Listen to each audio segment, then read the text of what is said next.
You got me? I got to get back? No, you're good. I got you. Here with Terrence Brooks at Media Night. Terrence, talk about how you felt like you did out there first day of practice today. What did you feel like the environment was out there? I feel like it was good. Everybody was competing well. We had to learn not to tackle hard and stay up and stuff, which is kind of hard for some of these guys. But for the most part, everybody was just competing. They're doing great. But as for me, I feel like I did really good. I came away with the interception. I did let a guy sneak me one time and kind of run me over a little bit. But I mean, that's just me giving up on, not really giving up, but just letting up a little bit on the play, and that's not me. But for the most part, I came away with a great day. I definitely got better, and got to do it again tomorrow. Yeah, talk about the two plays. The interception that you got, went up in coverage, went up high point of the ball. Yeah. Talk about that play, and did your boys give you some grief about the trucking thing? Definitely. That play, I just went through all my keys, the right steps, what I'm supposed to do, and that's how it's supposed to be done. That's how I'm supposed to go through the motions and do all that. But and that's exactly how our coaches taught us, and we got to do that every single time and don't forget. But and then on the part where the guy ran me over, I would say pretty much just going out there and just doing the right motions, but not fully following through with it.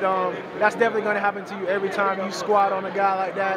And he's a great player. That's what he was supposed to do, and that's what I want him to do every time. And that makes me better. It helps me not let up on a play. So next time I'm gonna come with it. I gotta make him feel me a little bit. When the pads come on, you owe one. Oh yeah. When the shorts is on, I'm kind of cautious. That's how our coach taught us to be. But if we're gonna do it like that, I mean, you might as well match it. You know.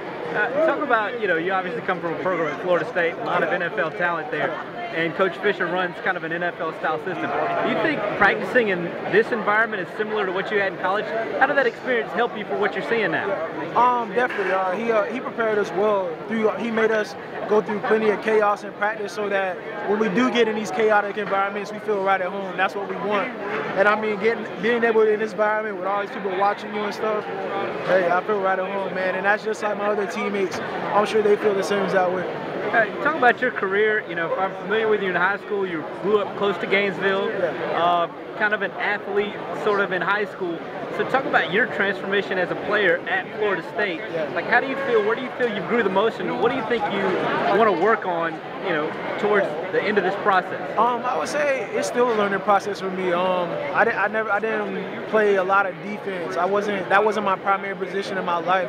I was definitely a running back and receiver my whole life. So making a change to come in as a true corner and put on some weight and just switch to safety and just pretty much adapt to that. I mean, it was definitely good. I feel like I'm still learning the game. I'm still getting the hang of safety, so I have a lot of room for improvement. I mean, a lot of these teams are going to realize that. What's the main thing you want to show scouts here with your performance this week? Just being versatile, showing that I can cover, showing that I'm very physical, can play a lot of positions, and pretty much just have a great feel for the game. Marquez White's flat top. What do you think about it? Marquez what? Marquez White is flat top. What do you think about it? It's unique. I would say that. I mean, the kid. He's from my hometown, so I know him very well. We tell him to cut it every day. We try to pull his hair back and see how he would look with it. But either way, man, the kid is just weird.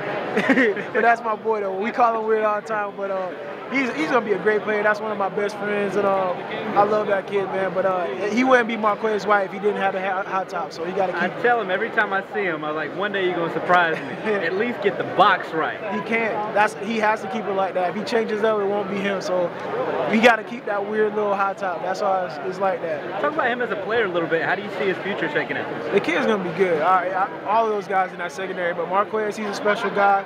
Definitely a lot of hops. The kid can play basketball like no other. Even when we were at the arcade and he's shooting the basketball, he's killing everybody. So he can do it in both sports, and I'm happy to see how much potential he has to play football. And then obviously you had to go against Jameis in practice. What do you think of him down the line? I mean, was he somebody that you're going to see? Yeah, Jameis is the man. Jameis is the man. I hope he's on my team whenever he does make it to the league. But Jameis going against him every day, it was real good. It was real good for us to be better as a defense, better as a secondary. But we go out there and try to shut him down every time. We get him some days now, I'm not going to lie.